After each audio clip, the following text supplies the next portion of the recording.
આકાશવાણી ભુજ સમાચાર આશુતોષ અંતાણી વાંચે છે। નમસ્કાર।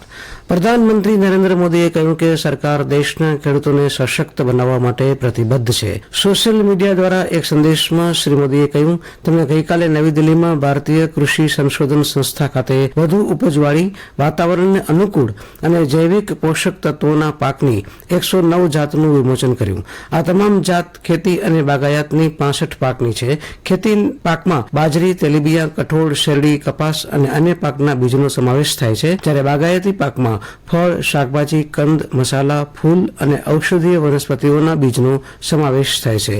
આ પ્રસંગે પ્રધાનમંત્રીએ ખેડૂતો અને વૈજ્ઞાનિકો સાથે સંવાદ કરતા કહ્યું કે આનાથી ખેતીમાં વૃદ્ધિ થશે। ખેડૂતોએ કહ્યું કે આ નવી જાતથી તેમનો ખર્ચ ઘટશે અને પર્યાવરણ પર પણ સારી અસર થશે। પ્રાકૃતિક ખેતીને પ્રોત્સાહન આપવા માટે સરકારના પ્રયાસોની પણ ખેડૂતોએ પ્રશંસા કરી હતી। રાજ્યના અન્ન નાગરિક પુરવઠા મંત્રી કુંવરજી બાવળિયાએ જણાવ્યું છે કે રાજ્યના અંત્યોદય અને ગરીબી રેખા હેઠળ એટલે કે બીપીએલમાં આવતા પરિવારોને જન્માષ્ટમીના તહેવારો નિમિત્તે ખાંડ અને ખાદ્ય તેલનું રાહત દરે વિતરણ કરાશે। શ્રી બાવળિયાએ કહ્યું, રાજ્ય સરકાર ખાસ જન્માષ્ટમીના તહેવાર નિમિત્તે આવા પરિવારોને ખાદ્ય તેલ, સિંગ તેલ કાર્ડ દીઠ 100 રૂપિયા પ્રતિ લીટરના રાહત દરે આપશે, જ્યારે બીપીએલ અને અંત્યોદય પરિવારોને મળવાપાત્ર જથ્થા ઉપરાંત વધારાની 1 કિલો ખાંડ 22 રૂપિયા પ્રતિ કિલો તેમજ અંત્યોદય પરિવારોને ખાંડ 15 રૂપિયા પ્રતિ કિલોના રાહત દરે વિતરણ કરાશે।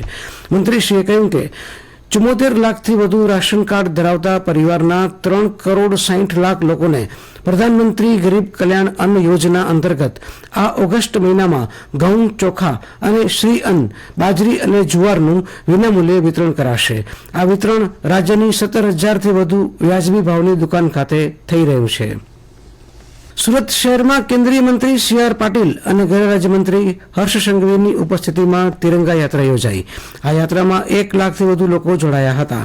આ તિરંગા યાત્રામાં અલગ અલગ 20 જેટલા બેન્ડ જોડાયા હતા। 2 કિલોમીટરનો રોડ તિરંગામય બન્યો હતો। મિની ભારત તરીકે ઓળખાતા સુરતમાં અલગ અલગ રાજ્યના લોકો અલગ વેશભૂષા ધારણ કરી તિરંગા યાત્રામાં સામેલ થયા હતા। સમગ્ર સુરત દેશભક્તિના રંગે રંગાયું હતું। હર ઘર તિરંગા અભિયાન અંતર્ગત ગઈકાલે જિલ્લા મથક ભુજ ખાતે વિશાળ તિરંગા યાત્રા યોજાઈ હતી। જ્યુબિલી ગ્રાઉન્ડથી 300 મીટર લાંબા રાષ્ટ્રધ્વજ સાથેની આ તિરંગા રેલીનો સાંસદ વિનોદ ચાવડાએ લીલી ઝંડી આપીને પ્રારંભ કરાવ્યો હતો। આ રેલીમાં મોટી સંખ્યામાં પોલીસ અને હોમગાર્ડ જવાનો, શાળાના બાળકો, પરંપરાગત લોકનૃત્ય કલાકારો, પોલીસ બેન્ડ, રમતવીરો, આઇકોનિક વ્યક્તિઓ, સામાજિક સંસ્થાઓ તથા મોટી સંખ્યામાં નાગરિકો જોડાયા હતા।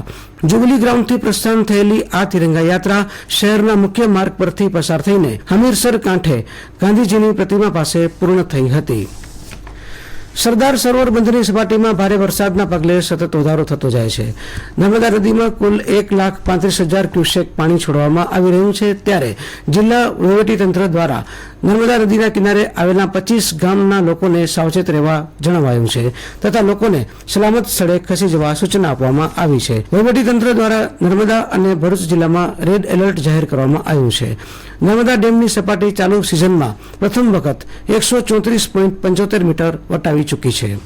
રાજ્યભરમાં વરસાદનું જોર ઘટ્યું છે। ગાંધીનગર સ્થિત સ્ટેટ ઇમરજન્સી રિસ્પોન્સ સેન્ટર દ્વારા જાહેર કરાયેલી માહિતી અનુસાર ગઈકાલે 125 તાલુકામાં વરસાદ વરસ્યો હતો। આગામી 2 દિવસ દરમિયાન રાજ્યના મોટાભાગના વિસ્તારોમાં વીજળીના ચમકારા સાથે 30થી 40 કિલોમીટરની ઝડપે પવન ફૂંકાવાની હવામાન વિભાગે આગાહી કરી છે।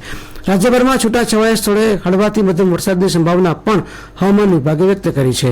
હવામાન વિભાગે આગામી 2 દિવસ દરમિયાન યલો એલર્ટ જાહેર કર્યું છે। કચ્છ જિલ્લામાં છેલ્લા કેટલાક દિવસોથી શ્રાવણી સરવડિયા જેવો ઝરમર વરસાદ છૂટાછવાયા સ્થળે વરસી રહ્યો છે। હવામાન વિભાગ દ્વારા આગામી 1 સપ્તાહ સુધી જિલ્લામાં આવો જ ઝરમરિયા વરસાદનો માહોલ યથાવત રહે તેવી સંભાવના છે। પેરિસ ઓલિમ્પિક સ્પર્ધાનું ગઈકાલે શાનદાર રંગારંગ સમારોહ સાથે સમાપન થયું। આ સ્પર્ધામાં ચીન 40 સુવર્ણ પદક સાથે ટોચ પર રહ્યું। ભારત આ સ્પર્ધામાં 1 રજત અને 5 કાંસ્ય એમ કુલ 6 ચંદ્રક સાથે 71માં સ્થાને રહ્યું। આગામી ઓલિમ્પિક સ્પર્ધા વર્ષ 2028માં અમેરિકાના લોસ એન્જલસ ખાતે યોજાશે। આ સાથે આ સમાચાર બુલેટિન પૂરું થયું। નમસ્કાર।